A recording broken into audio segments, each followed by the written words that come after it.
Welcome to the Jill on Money Show. It's Thursday, January 19th, and we are here trying to help you, any one of you, make better financial decisions. How do we do that? Well, we encourage you to get in touch with us. The easiest way to do so is go to our website. Maybe the only way to do so. Mark, I wonder what ever happened to that 800 number we had. Anyway, go to our website, jillonmoney.com.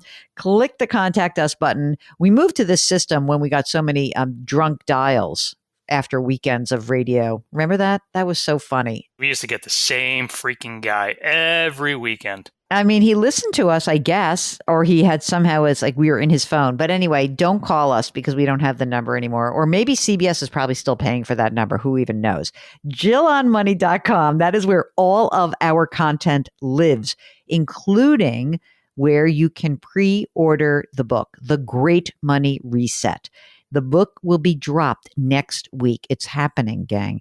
If you pre-order, you will be able to join us for our first ever free live webinar, maybe the last free live webinar, by the way. So if you want to check that out, please pre-order the book. You get the webinar, you get a lot of fun, and it'll be a great read. And I think the webinar is going to be a lot of fun. So we'll be waiting for you right there. So now, today, we are going to talk to John from Washington State. He's said that he's nervous, but you know what? John, you're among friends. This is a community that is very supportive of one another. So tell us how we can help you out. Oh, thanks. I really greatly value your time and your opinion. So my wife and I have been avid RVers for 20 years, and we were determined to retire at the age of 62 and divide our time between our home in Washington and on the road. And we purchased our retirement RV in February of 2020. And then in September of 2020, my wife was diagnosed with a terminal illness, and she passed away in August of 2021. Oh, my God. Terrible. I'm so sorry. Oh, God. So I've been wallowing in self-pity and regret. And then I heard your interview with Daniel Pink on the power of regret. And so I'm now determined to make a plan and explore my future options. So that's what brought me to you. We have to send this to Dan Pink because he'll be so happy. This is like one of his favorite things, which is like the power of regret, obviously, is to help you be reflective and make different choices going forward. And so I am just so sorry that you had to endure this loss. It's awful. So let's talk about where you stand. Are you still working at this point? I do work. I'm a full-time teacher. Okay. How much do you earn right now, John? About $120,000. If you were to retire right now, would you have a pension? I have a pension. I'm not planning on drawing it until I turn 65 because that's when I can acquire my full pension. Uh-huh. I do have a survivor's pension because my wife was also a teacher. Mm-hmm. So every month for the rest of my life, I've got, well, it's adjusted for inflation, but currently it's $38.55 a month. Wow, that's a big number. And what will your retirement pension be at 65? My pension will be, if I wait until December 31st of 2026, $24.35. So, on that combined income, do you feel like, again, how old are you right now? 61. If you were to wait for those 4 years on the combined income, would that be enough to support your needs, your income needs? Well, one other thing I learned recently when I called Social Security and reported my wife's death is that I can draw my wife's Social Security between now and when I claim my own Social Security. It's not money in hand right now, so I'm not spending as if it was coming in, but I was told that I can receive $2,100 a month from her Social Security. But you can. That's not like, oh, I wonder if. There is a survivor benefit for sure. Okay. The catch is that I essentially have to be unemployed. The rules don't quite make sense, but I can't make more than $19,000 a year if I'm going to file for her Social Security benefits. That may be right. Maybe I'm wrong, but I have a different question, I guess. What would happen if you retired at the end of this year? What would your pension benefit be? If I remember right, it would be close to $1,900.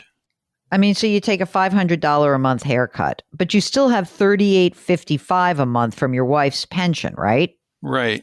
The other thing I did too to bridge the 3 years between retirement and drawing my pension is I've been saving cash. Mm-hmm. So tell me about the assets right now. So I've saved up about $180,000 in cash. Wow. And then I've got my investments that I've been making while I've been teaching, my wife's investments that she's been making. So the two of us investing in our state programs have put away about $755,000. And that's in pre-tax retirement accounts, right? Correct. Okay. And then many years ago, we also started investing with Edward Jones, and I've got another $665,000 with them. I mean, you have tons of money. So here's the question. I think you can stick to your plan and go be an avid RVer yourself. You can do what you want. There's like an embedded issue that I'm hearing in you, which is like, I have to maximize my pension. I have to do this. You don't have to do anything. You don't. Because as I see it, even if you don't collect her Social Security, whatever, you've got plenty of money. How much money do you think you would want to spend on an annual basis when you retire?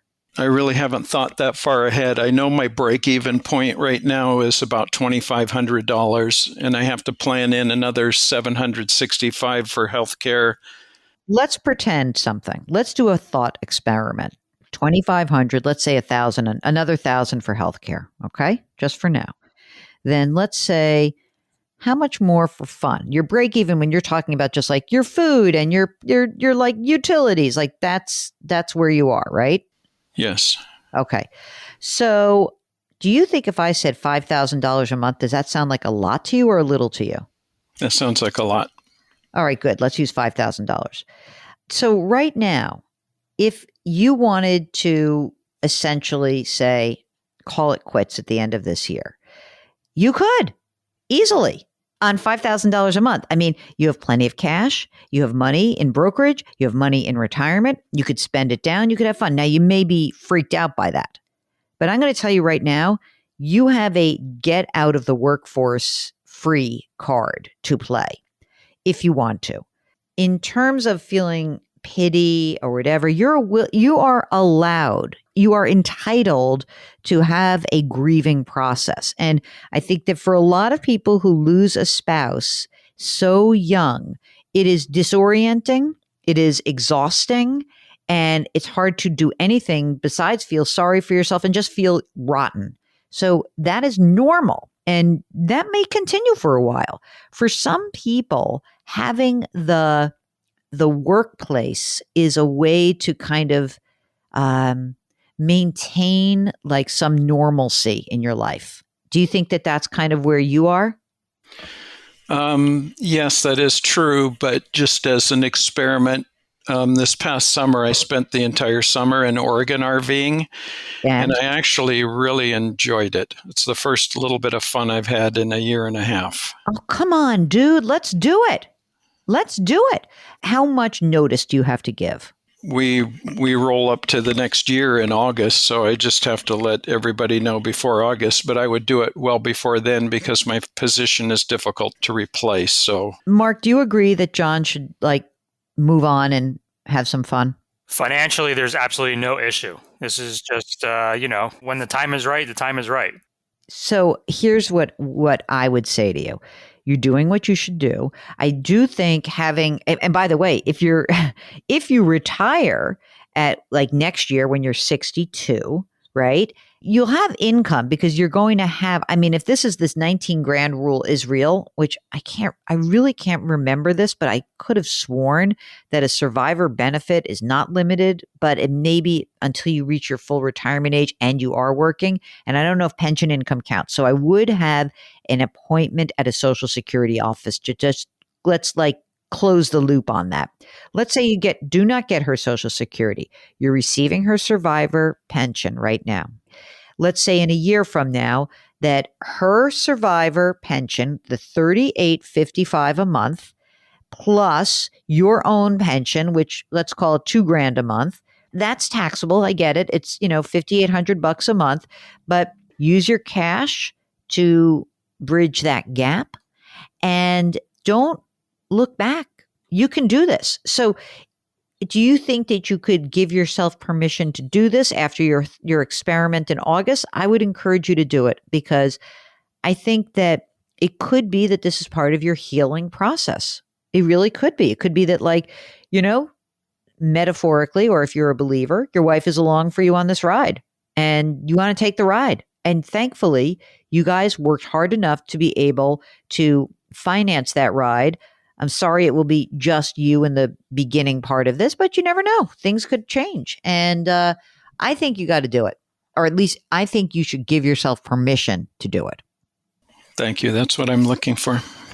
All right. Now, you said that your wife was your cheerleader and your co-planner. And Mark and I would like to be both your cheerleaders and your co-planners in her honor. And I think that if you have the wherewithal to do it, we'd love to have you do it. Send us a picture of your RV and let us know what happens in terms of how you move forward through this process. Okay. I'll do it. It's I was reading a lot of stuff recently because I have a very dear friend who died at the age of 60 at the end of November.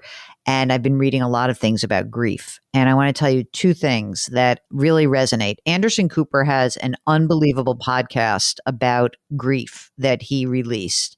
If you feel like, I'm sitting on my pity pod or self-pity, I would listen to that podcast. I think it's amazing. And also just give yourself permission to let this process move on and don't judge it. Those are my two things to tell you. Just let it be.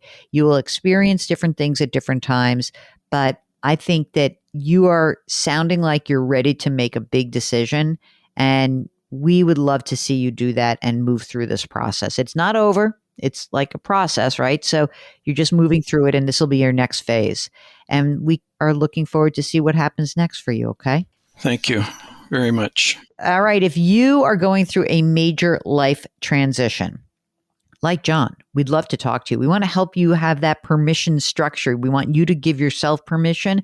We want to help you through that. All you need to do is go to JillOnMoney.com, click the Contact Us button, and let us know if you'd be willing to come on the air.